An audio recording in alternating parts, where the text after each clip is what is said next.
नमस्कार, मैं हूँ विकास टेकरे और स्वागत करता हूँ आप सभी का द हिस्ट्री यूट्यूब चैनल में। आज के इस वीडियो में बात करेंगे कक्षा 7वीं के अध्याय 8 के बारे में, जिसका नाम है ईश्वर से अनुराग। इस अध्याय में हम दक्षिण भारत और उत्तर भारत की विभिन्न भक्ति परंपराओं के बारे में जानेंगे और समझेंगे कि किस प्रकार से इनसे प्रश्न उठकर न केवल कक्षा 7वीं में पूछे जाते हैं बल्कि किसी भी कॉम्पिटिटिव एग्जाम्स में पूछे जाने की संभावनाएं रखते हैं। यहाँ पर केवल एक सामान्य तरह से मैं आपको पढ़कर सुनाऊंगा और कहीं कहीं समझाने का प्रयास करूंगा। बाकी आप सभी इस वीडियो के अंत तक बने रहें, ऐसी कामना करता हूँ। दक्षिण भारत में भक्ति का एक नया प्रकार कैसे उपजा, ये हम जानते हैं। नयनार और अलवार दो प्रमुख भक्ति परंपरा जन्मी, एक शैव थी तो एक वैष्णव थी। इनके बारे में हम जानते हैं। 7वीं से 9वीं शताब्दियों के बीच कुछ नए धार्मिक आंदोलनों का प्रादुर्भाव हुआ। इन आंदोलनों का नेतृत्व नयनारों यानी कि शैव संतों और अलवारों यानी कि वैष्णव संतों ने किया। यहाँ पर आप इन दोनों के बीच में कन्फ्यूजन न करें। इस बात को ध्यान से रखें कि जो नयनार थे वो थे शैव और जो अलवार थे वो थे वैष्णव। इस बात को ध्यान से रखें। ये संत सभी जातियों के थे, जिनमें पुलैया और पन्नार जैसी अस्पृश्य यानी कि नीची जाति भी शामिल थी। वे बौद्धों और जैनों के कटु आलोचक थे और शिव तथा विष्णु के प्रति सच्चे प्रेम को मुक्ति का मार्ग बताते थे। उन्होंने संगम साहित्य यानी कि तमिल साहित्य का प्राचीनतम उदाहरण और सामान्य सन यानी ईस्वी सन की प्रारंभिक शताब्दियों में रचित इन रचनाओं में समाहित प्यार और शूरवीरता के आदर्शों को अपनाकर भक्ति के मूल्यों में उनका समावेश किया था। नयनार और अलवार घुमक्कड़ साधु संत थे।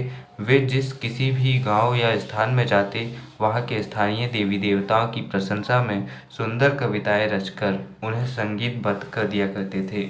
यानी कि वे किसी भी प्रकार से रूढ़िवादिता के पक्ष में नहीं थे बल्कि उसके खिलाफ थे और किसी भी ईश्वर की भक्ति परंपरा को अपने अंदर समाहित करने या फिर उससे सीखने की समझ रखते थे।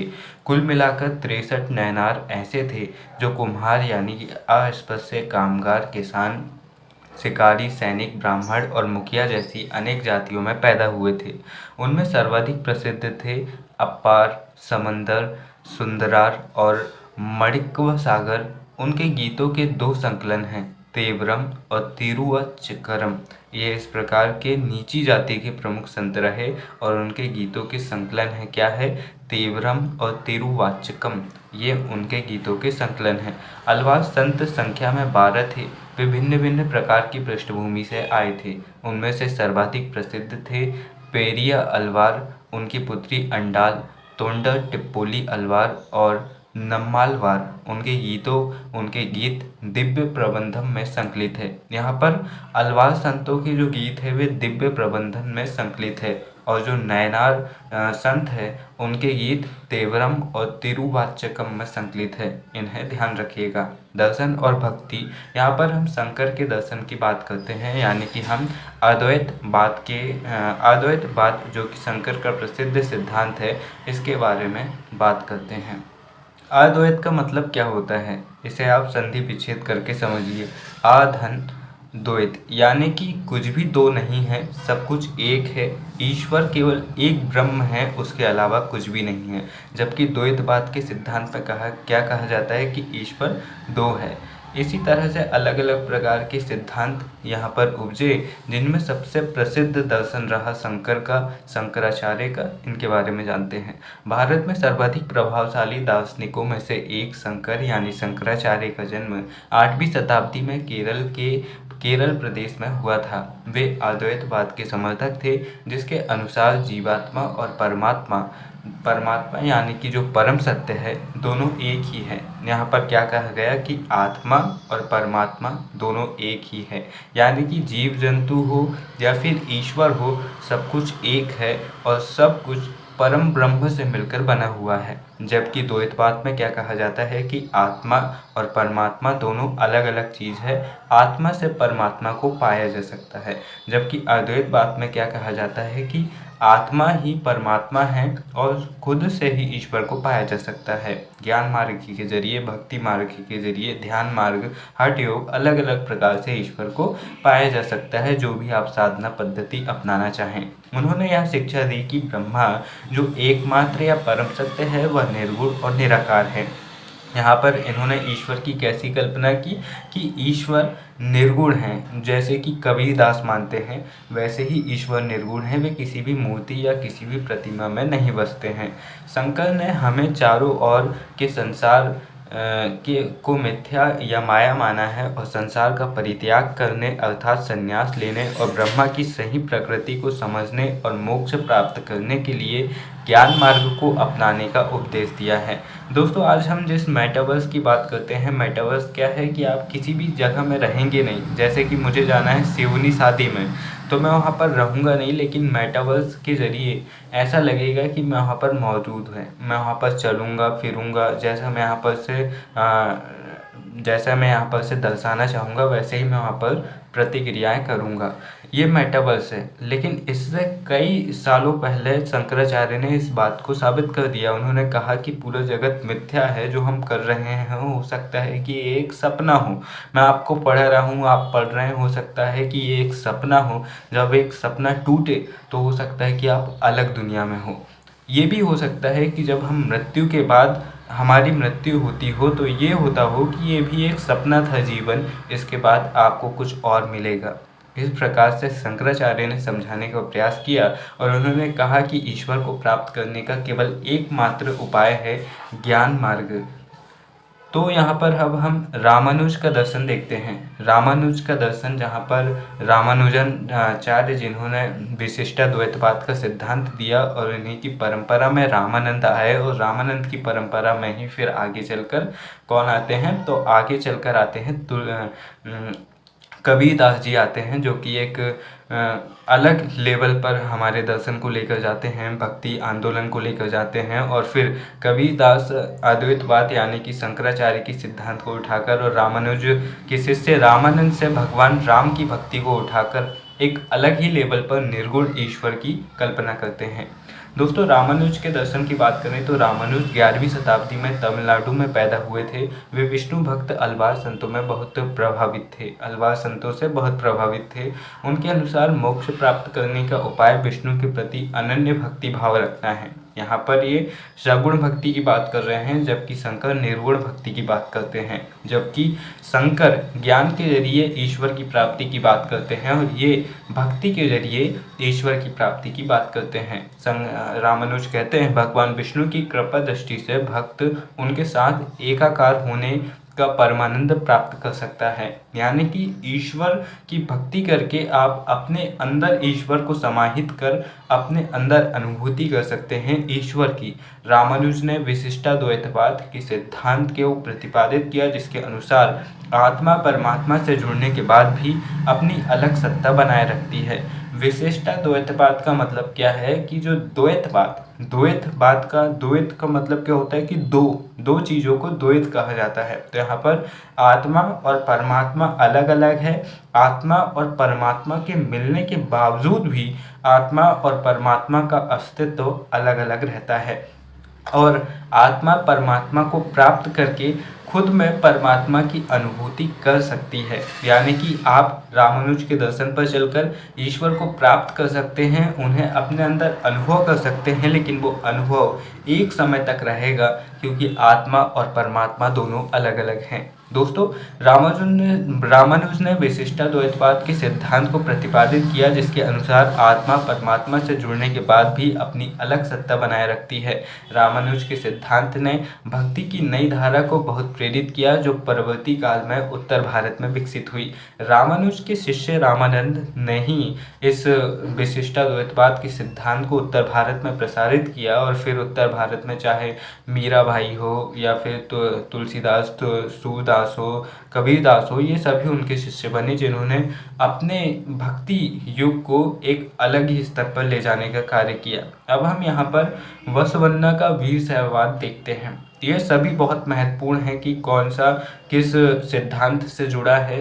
ये लगभग बड़े बड़े कॉम्पिटिटिव एग्जाम्स में पूछे जाते हैं, ऑब्जेक्टिव टाइप क्वेश्चंस में, और मेंस जैसे आंसर राइटिंग क्वेश्चंस में भी आप इस तरह की सरल भाषा में सीखकर अपनी जटिल भाषा में उत्तर लिखकर अच्छे नंबर प्राप्त कर सकते हैं। बसवन्ना का वीरशैववाद देखते हैं। यह आंदोलन 12वीं शताब्दी के मध्य में कर्नाटक में प्रारंभ हुआ था। वीरशैवों ने सभी व्यक्तियों की समानता के पक्ष में और जाति तथा नारी के प्रति व्यवहार के बारे में ब्राह्मणवादी विचारधारा के विरुद्ध अपने प्रबल तर्क प्रस्तुत किए। इसके अलावा वे सभी प्रकार के कर्मकांडों और मूर्ति पूजा के विरोधी थे। एक प्रकार से हम इन्हें दक्षिण भारत की कबीरपंथी विचारधारा कह सकते हैं। हालांकि कबीरदास जो थे वो 16वीं शताब्दी में आए, लेकिन यहाँ पर उससे पहले ही हम एक प्रकार से जैसे कबीरदास जी का माइंडसेट था, जिस प्रकार से उनकी विचारधारा थी, उस तरह की विचारधारा बसवन्ना की भी थी। ये जो उच्च जाति थी, ब्राह्मणवाद था, उसके विरोधी थे और ये निम्न वर्ग के समर्थक थे। साथ ही ये कर्मकांड या फिर जो जटिल कर्मकांड की बात करते हैं वहाँ पर ये उसका विरोध करते हैं। जैसे उदाहरण के लिए मैं आपको बताऊं कि जो गोदान उपन्यास है मुंशी प्रेमचंद जी का, आपको समय मिले कभी तो ज़रूर पढ़िएगा। या आपको गरीब किसानों के प्रति समझने और देखने का नज़रिया आपका चेंज कर देगा।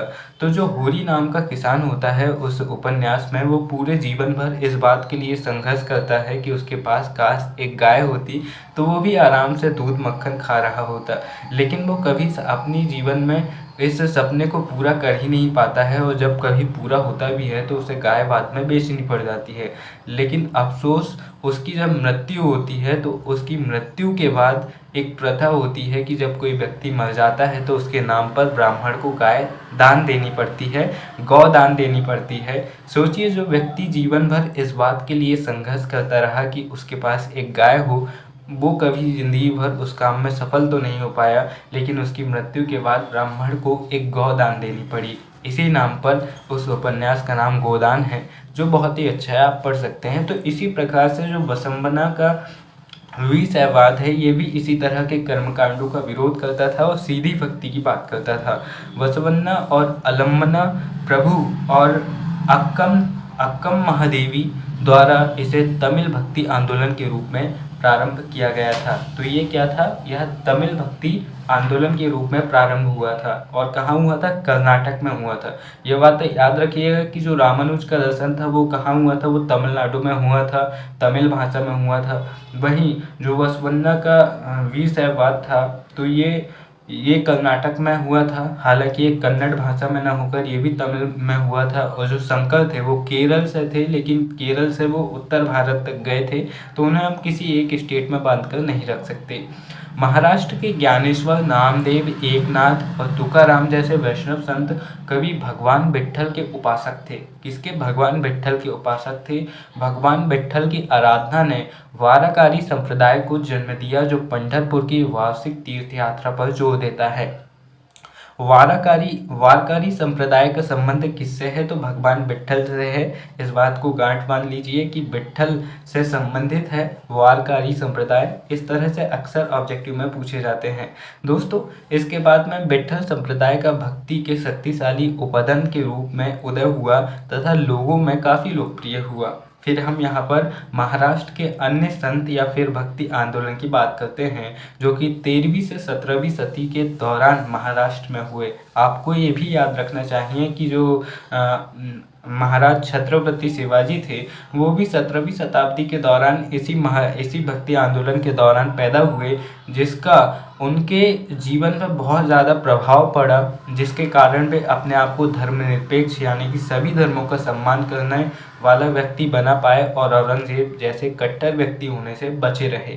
उनके जो गुरु थे समर्थ रामदास, वो भी भक्ति आंदोलन के प्रमुख संतों में से एक थे। देखते हैं 13वीं से 17वीं शताब्दी तक महाराष्ट्र में अनेक संत कवि हुए, जिनके सरल मराठी भाषा में लिखे गए गीत आज भी जनमन को प्रेरित करते हैं। उन संतों में सबसे महत्वपूर्ण थे ज्ञानेश्वर, नामदेव, एकनाथ और तुकाराम तथा सखुबाई जैसी स्त्रियां तथा चोखामल का परिवार, जो कि अस्पृश्य यानी कि दलित समझी जाने वाली महाजाति का था।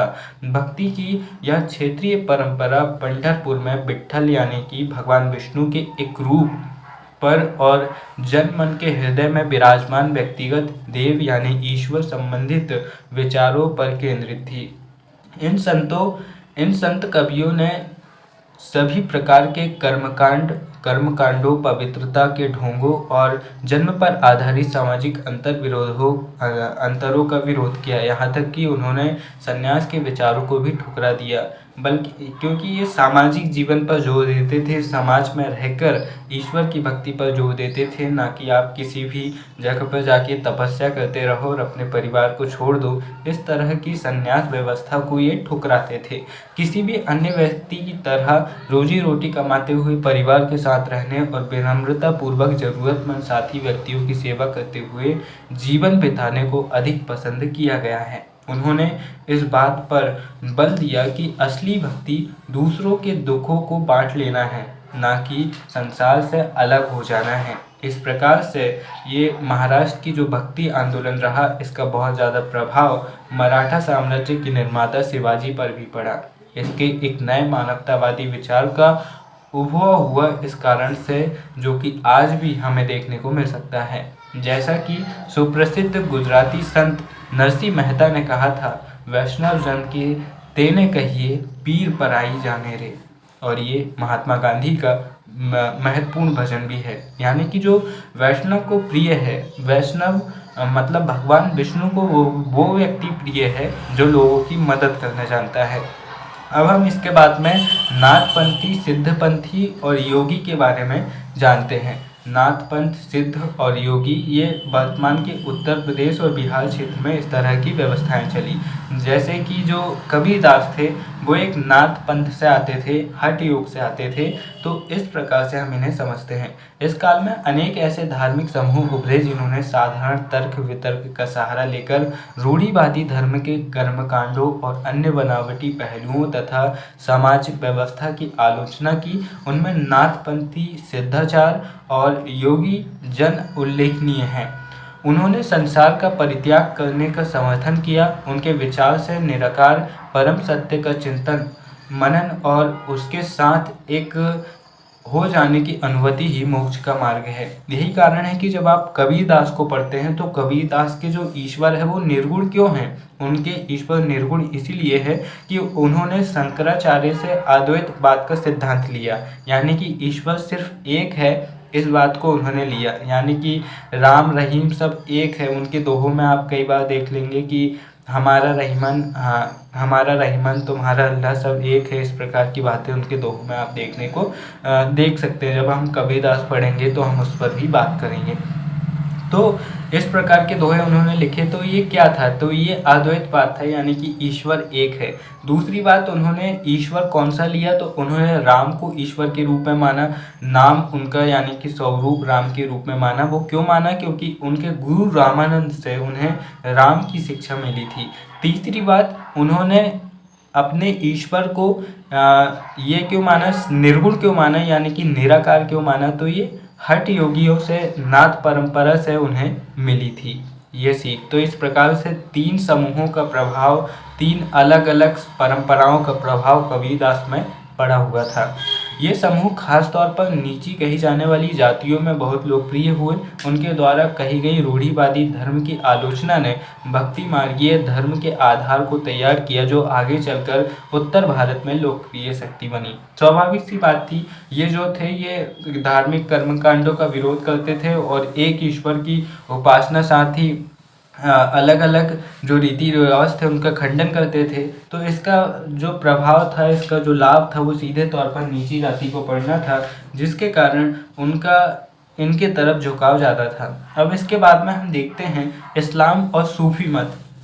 तो जो सूफ़ी कौन कहलाते हैं, तो जो सूफ़ी जो रहते हैं ना, जो मुस्लिम रहस्यवादी संत होते हैं उन्हें सूफ़ी कहा जाता है। एक बार और ध्यान से सुनिए, जैसे हमारे यहाँ जो हिंदू रहस्यवादी संत होते हैं वो संत कहलाते हैं, उसी तरह से जो इनके में इस्लाम में जो धार्मिक व्यक्ति होते हैं उन्हें हम मौलवी, खलीफा, पैगंबर इस प्रकार से जानते हैं। लेकिन इस्लाम में जो रहस्यवादी व्यक्ति होता है, जो रहस्यवादी संत होता है, उसे सूफ़ी कहा जाता है। और ये रहस्यवादी किस प्रकार से होते हैं, तो ये ईश्वर से प्रेम का संबंध स्थापित करते हैं।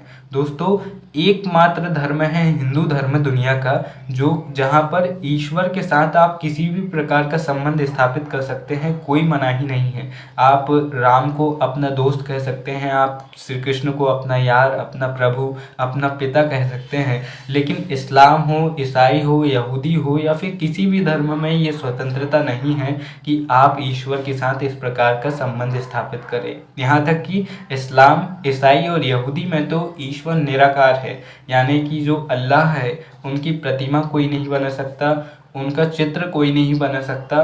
केवल उनके जो शिष्य हैं, उनके जो फॉलोवर हैं, जिनके ज़रिए उनका धर्म पूरी दुनिया में फैला, जैसे इस्लाम पैगंबर के ज़रिए फैला, जैसे ईसाई धर्म जीसस क्राइस्ट के ज़रिए फैला, उनकी माँ मरियम के ज़रिए फैला, और जो यहूदी है उनके जो ईश्वर हैं, ईश्वर के प्रतिनिधि है, केवल उनकी प्रतिमा, उनके चित्र हमें देखने को मिलते हैं। जो इनकी मौलिक सत्ता है, जो इनके ईश्वर हैं, उनका चित्र हमें देखने को नहीं मिलते।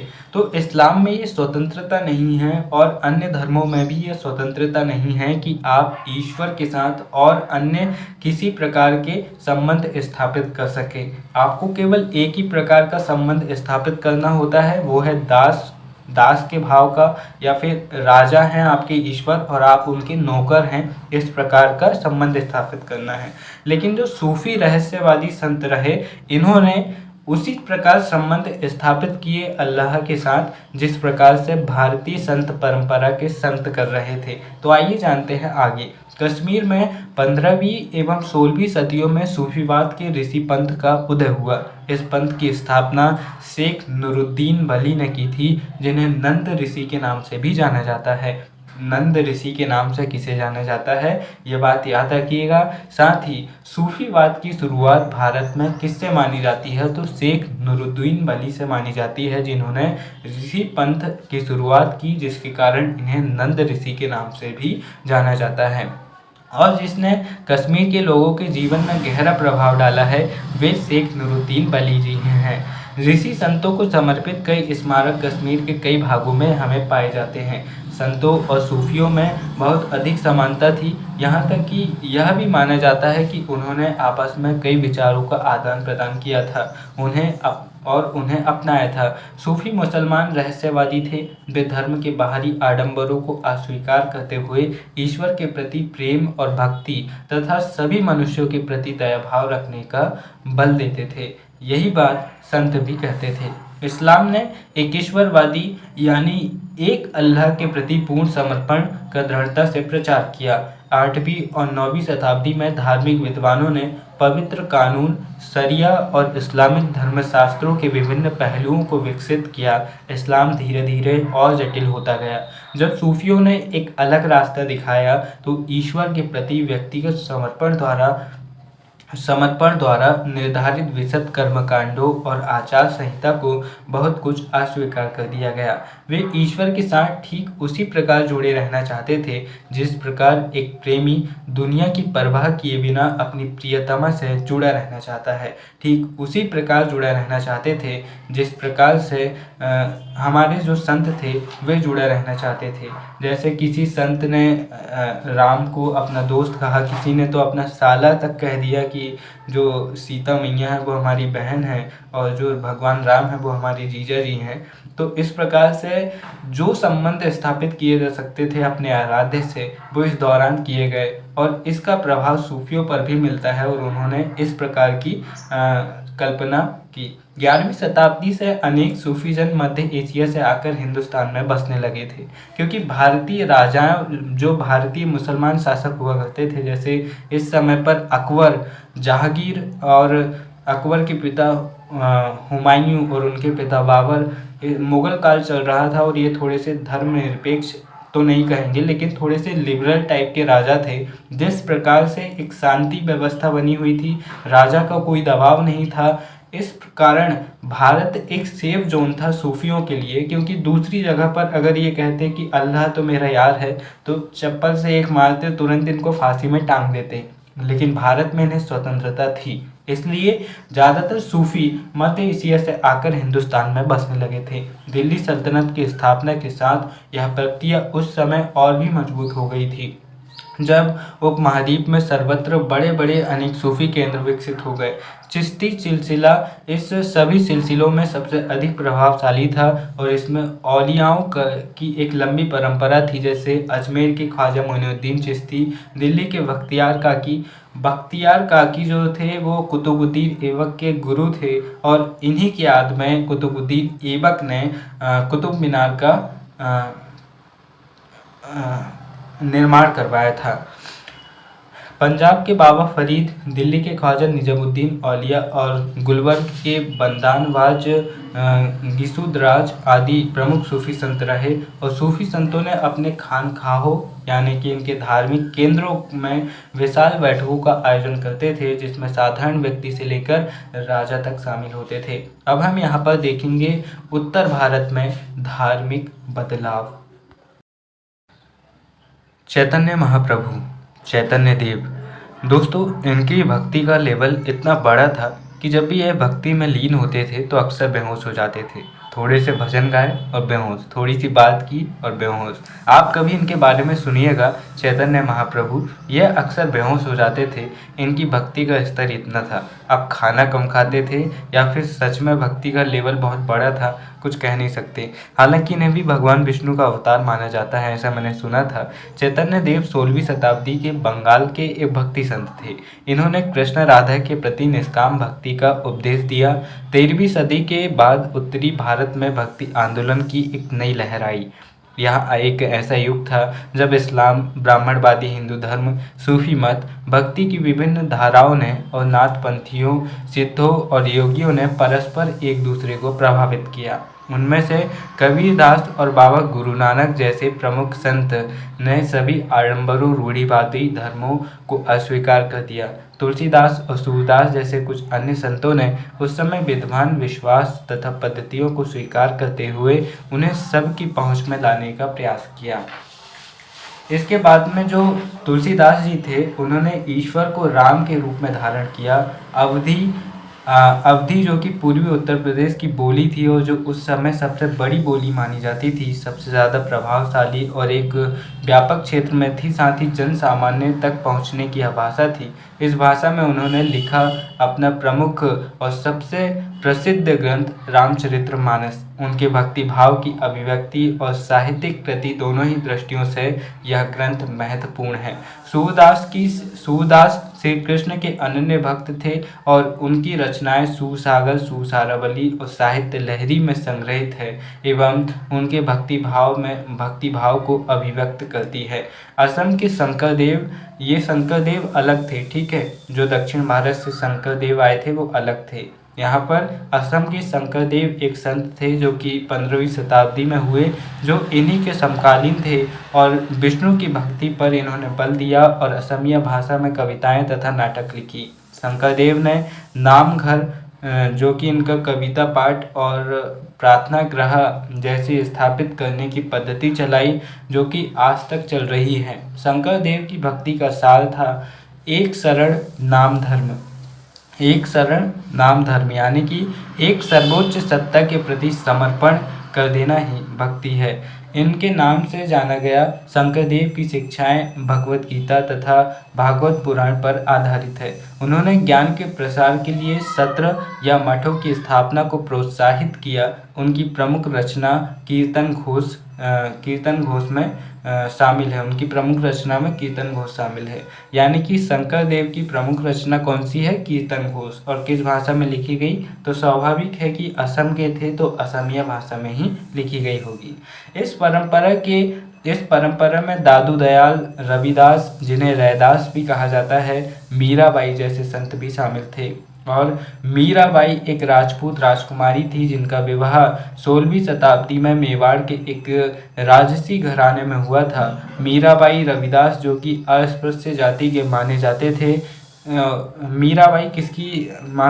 मीराबाई रविदास जो कि अस्पृश्य जाति के माने जाते थे, उनकी अनुयायी बन गई थी। यानी कि मीराबाई के गुरु कौन थे? तो रैदास थे, जिन्हें रविदास भी कहा जाता है।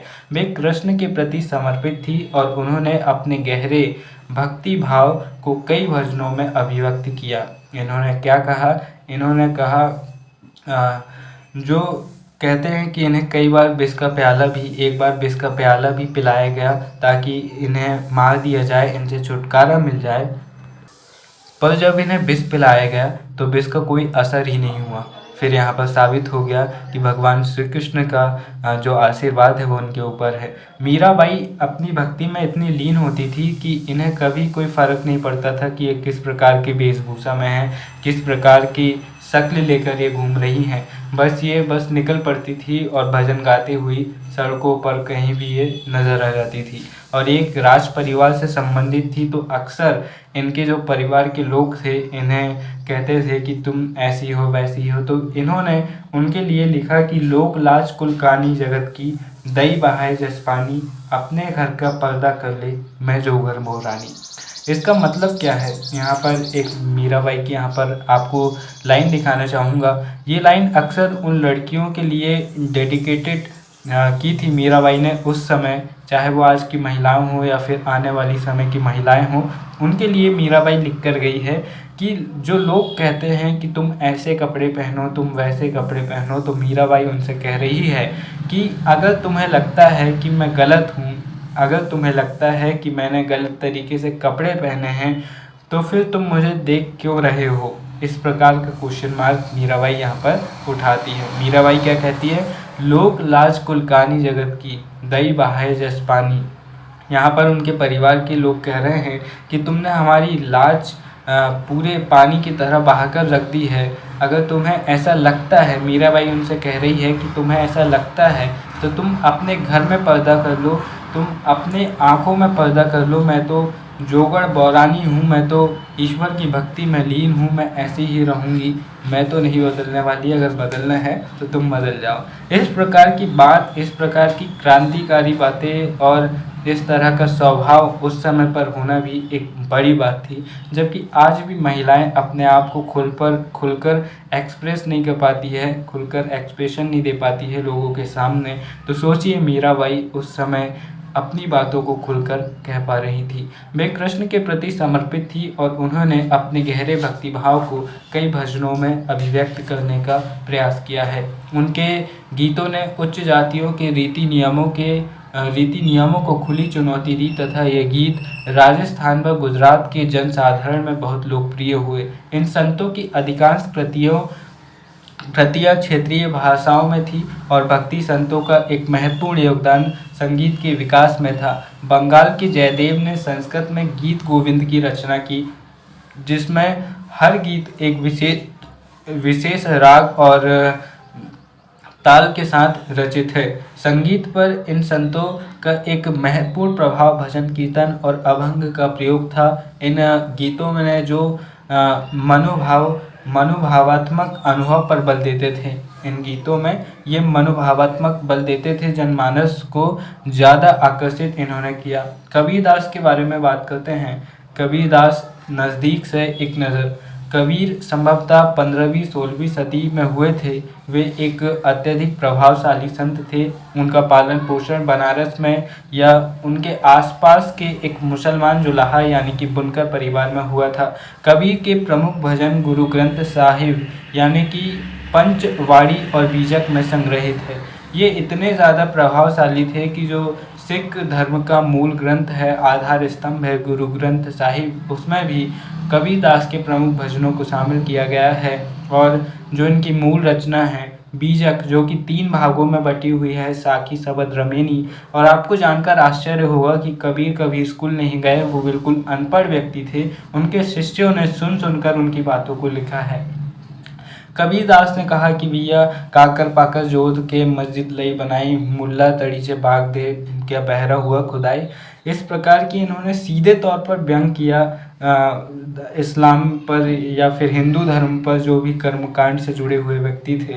इसके बाद में बाबा गुरु नानक देव जी आते हैं। इनके बारे में भी हम जानते हैं। बाबा गुरु नानक नज़दीक से एक नज़र। गुरु नानक जी का जन्म 1469 में हुआ था और इनकी मृत्यु 1539 में हुई थी। इनका जन्म तलवंडी पाकिस्तान ननकाना साहब में हुआ था। गुरु नानक ने करतारपुर यानी कि जो रावी नदी के तट पर डेरा बाबा नामक स्थान पर एक केंद्र स्थापित किया, जहां आज भी एक प्रमुख सिख धर्म का केंद्र माना जाता है।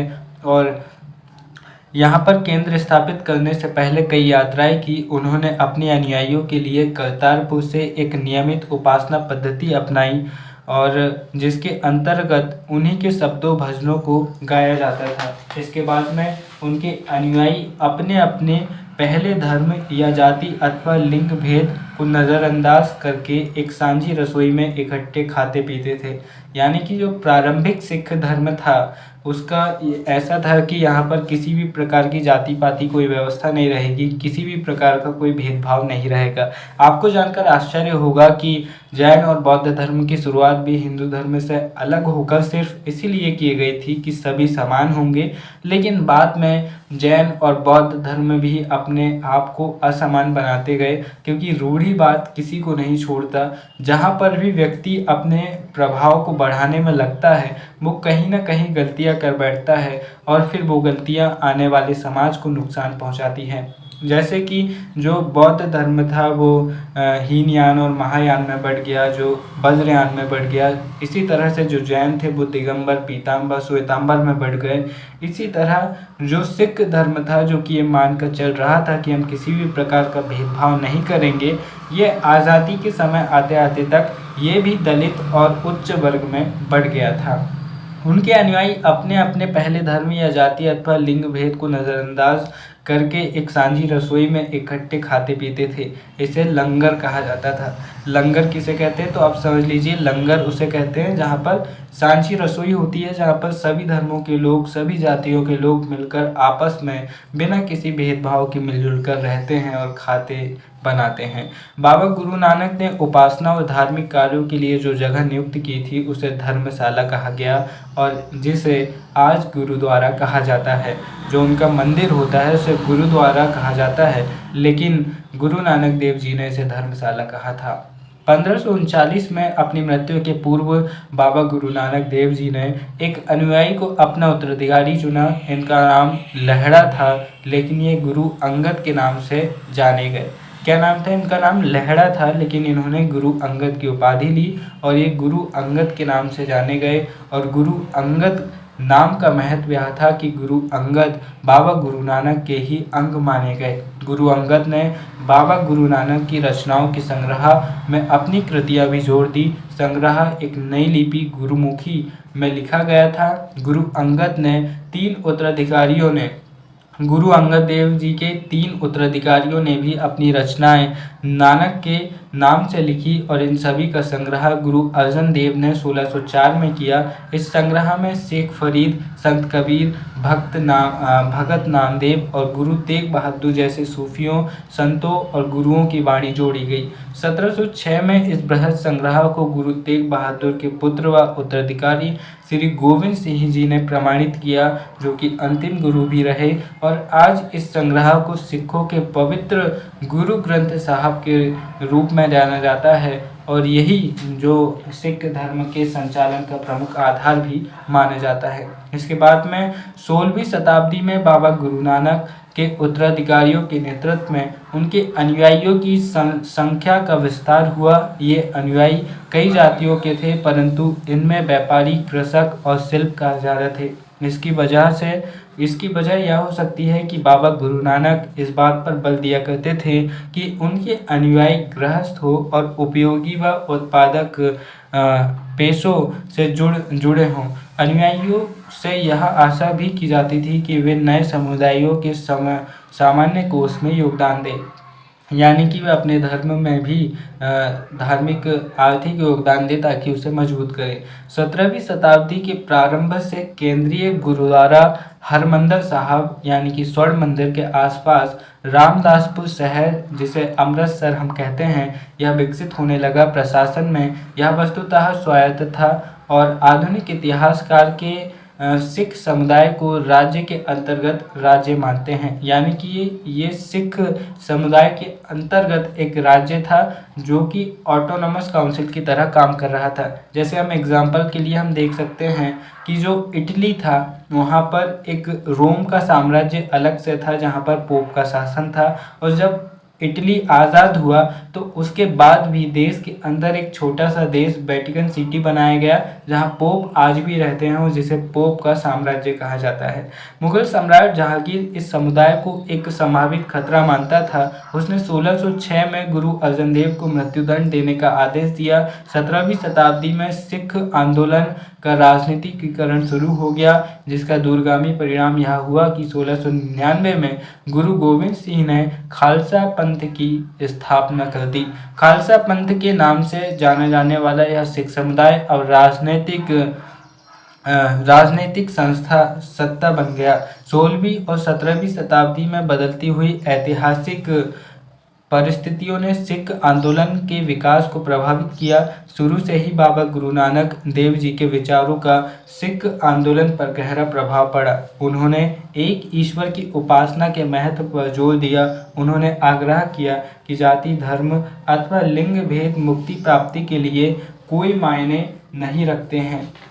उन्होंने ईश्वर की भक्ति पर बल दिया। यही कारण है कि आज भी कई सिख आपको मुस्लिम धर्म को मानते हुए दिख जाएंगे, कई सिख आपको हिंदू धर्म को मानते हुए दिख जाएंगे। यानी कि यहाँ पर जो परंपरा इनकी रही वो इतनी लिबरल थी कि आप किसी भी धर्म में भी समाहित हो सकते हैं, लेकिन आपको एक ईश्वर को मानना है और किसी भी भेदभाव को नहीं रखना है। उनके लिए मुक्ति किसी निष्क्रिय आनंद की स्थिति नहीं थी, बल्कि सक्रिय जीवन व्यतीत करने के साथ साथ सामाजिक प्रतिबद्धता की निरंतर कोशिशों में ही निहित थी। अपने उपदेश के सार को व्यक्त करने के लिए उन्होंने 3 शब्दों का प्रयोग किया: नाम, दान और स्नान, यानी कि स्नान। नाम से उनका तात्पर्य सही उपासना से था, सही ईश्वर की उपासना से था। दान का तात्पर्य था दूसरों का भला करना, और स्नान से तात्पर्य था आचार विचार की पवित्रता रखना। आज उनके उपदेशों को नाम जपना, कीर्तन करना और बंड छकना के रूप में भी याद किया जाता है। ये अवधारणाएं भी उचित विश्वास और उपासना, ईमानदारी पूर्ण निर्वाह और संसाधनों को मिल बांट कर प्रयोग करना, यानी दूसरों की मदद के महत्व को रेखांकित करती है। इस तरह बाबा गुरु नानक देव जी के समानता के विचारों के सामाजिक राजनीतिक मायने थे। शायद इसी बात से हमें बाबा गुरु नानक और उनके अनुयायियों के इतिहास और कबीरदास, रविदास एवं दादू जैसे संतों और उनके अनुयायियों, जिनके विचार बाबा गुरु नानक देव जी के विचारों से काफ़ी करीब थे, के इतिहास में फ़र्क को समझने में मदद मिलती है। अब इसी समय विश्व के और अन्य क्षेत्रों में क्या हो रहा था।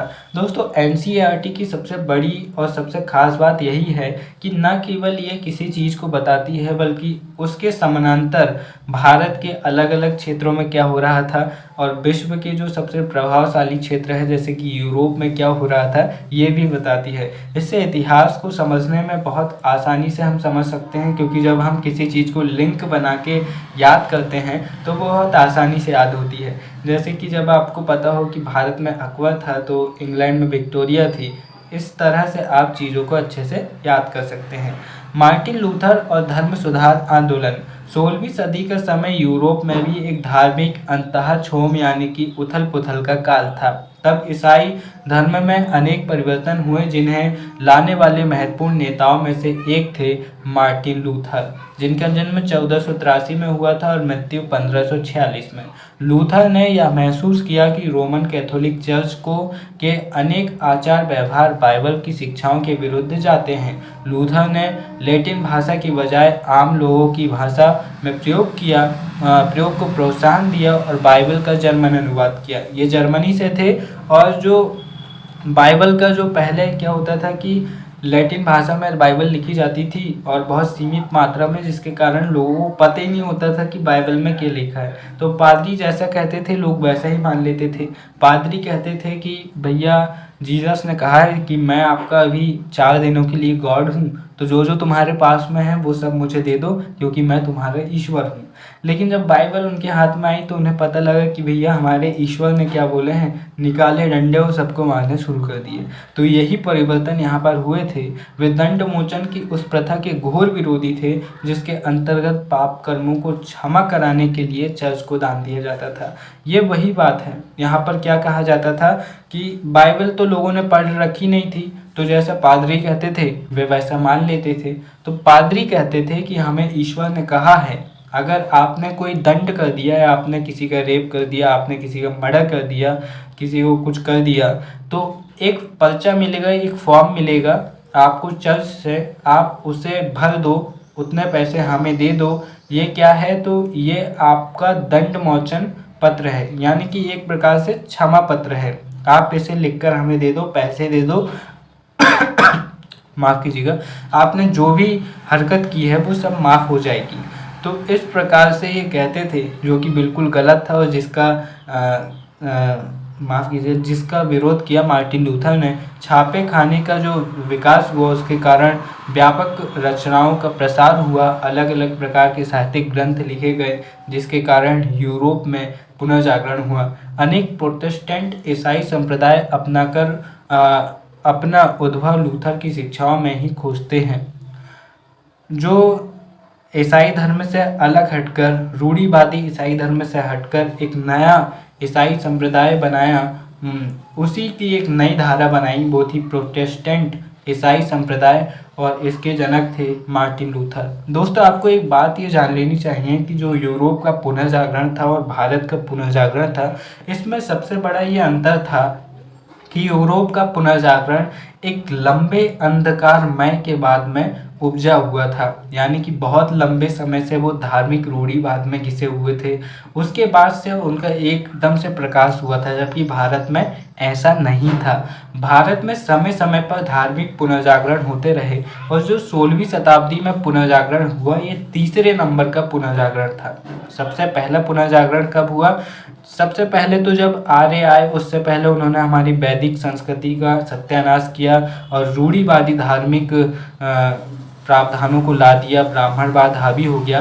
तो गुप्त काल में पुनर्जागरण हुआ सबसे पहले, फिर उसके बाद में जो जैन और बौद्ध धर्म के रूप में धार्मिक पुनर्जागरण हुआ, हिंदू धर्म से हटकर अलग नए धर्म बने।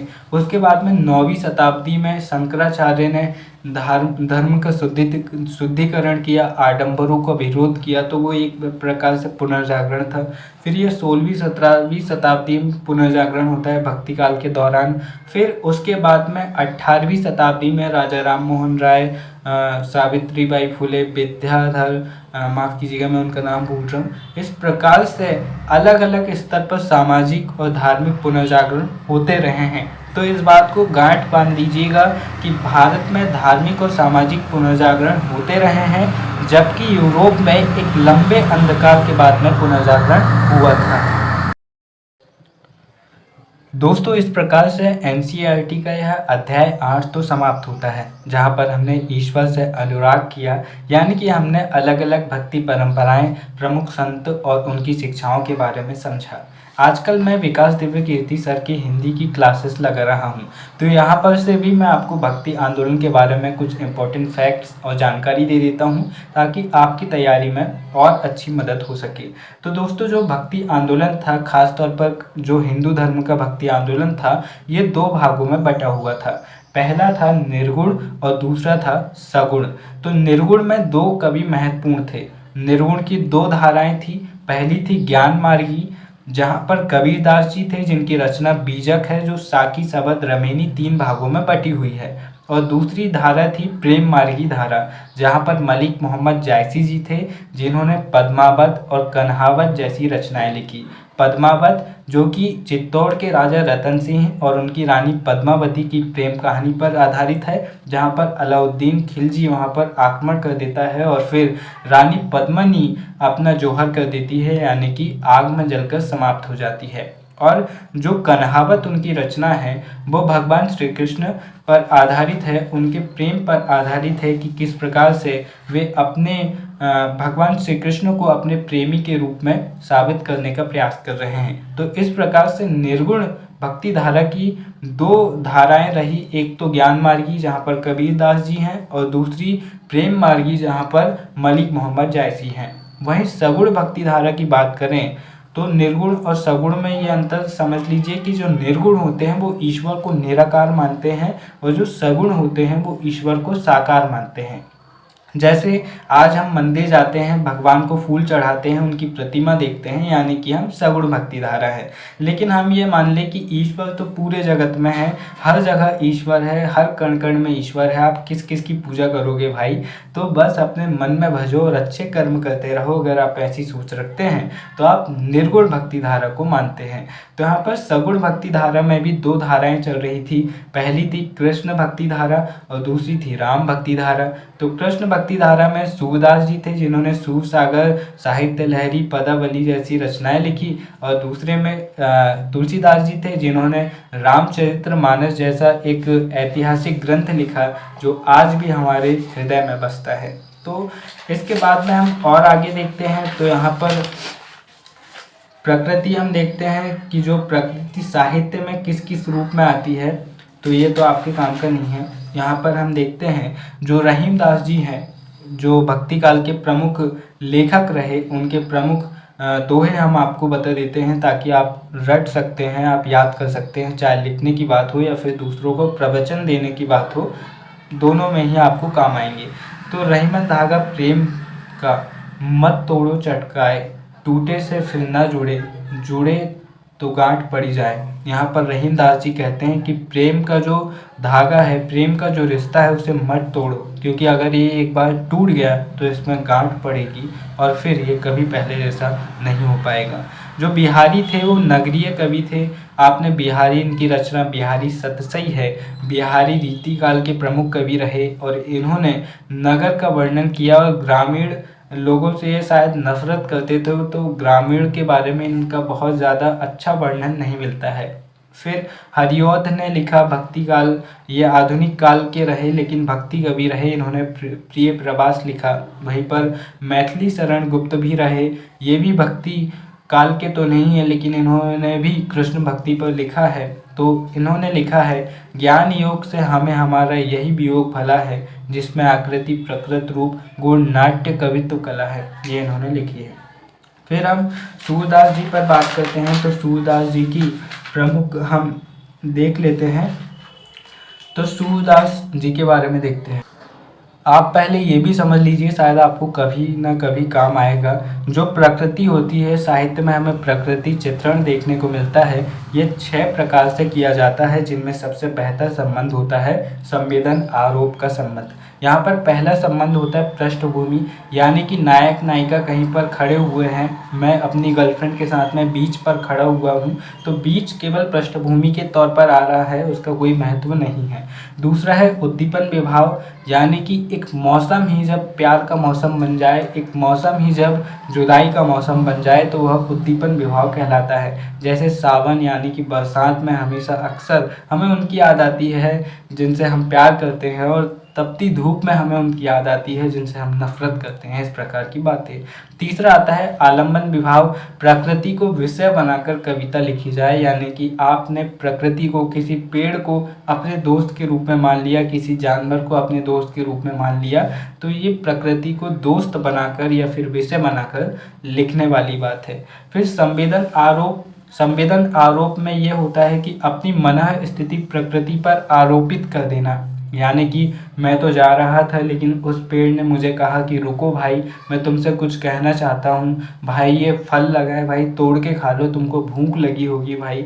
यानी कि लेखक प्रकृति का इस्तेमाल अपने मन की स्थिति के रूप में कर दे, भले ही हमें मजाक लगे, लेकिन किसी लेखक ने लिख दिया कि वो पेड़ उसका दोस्त है, वो पेड़ उससे बात करता है, इस प्रकार की बातें लिख दे, यानी कि लेखक अपनी मनः स्थिति के आधार पर प्रकृति का वर्णन करे तो यह संवेदन आरोप कहलाता है।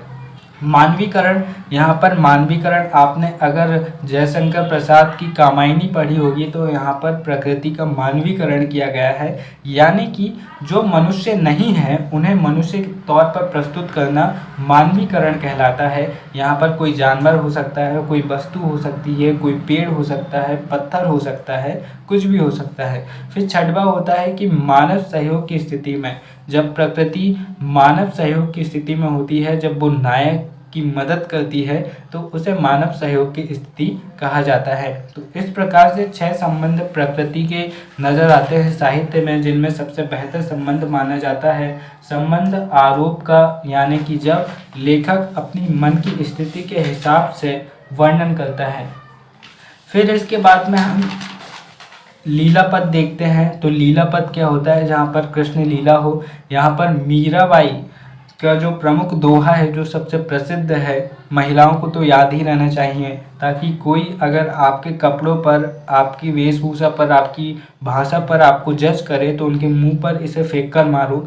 लोक लाज कुलकानी जगत की, दई बहाए जसपानी, अपने घर का पर्दा कर ले, मैं जोगड़ बोरानी।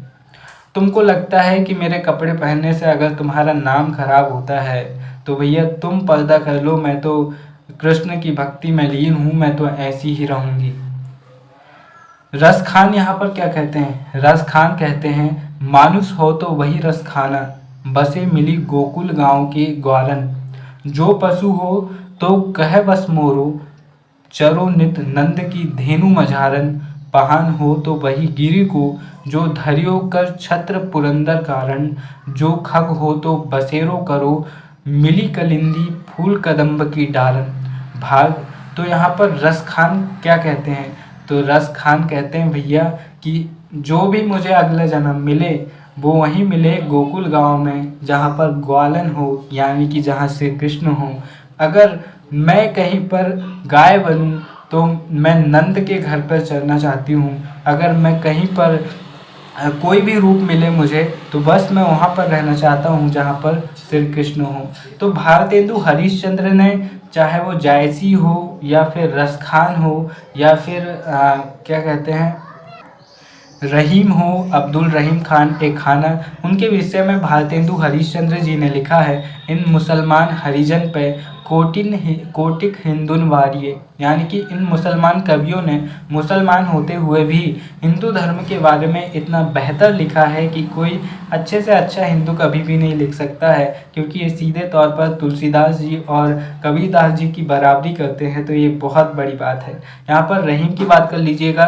रहीम वही है जो रहीम खान एक खाना है और अकबर के 9 रत्नों में से एक है। अकबर के पिता कौन थे? वो थे हुमायूं। हुमायूं के सेनापति थे बैरम खान।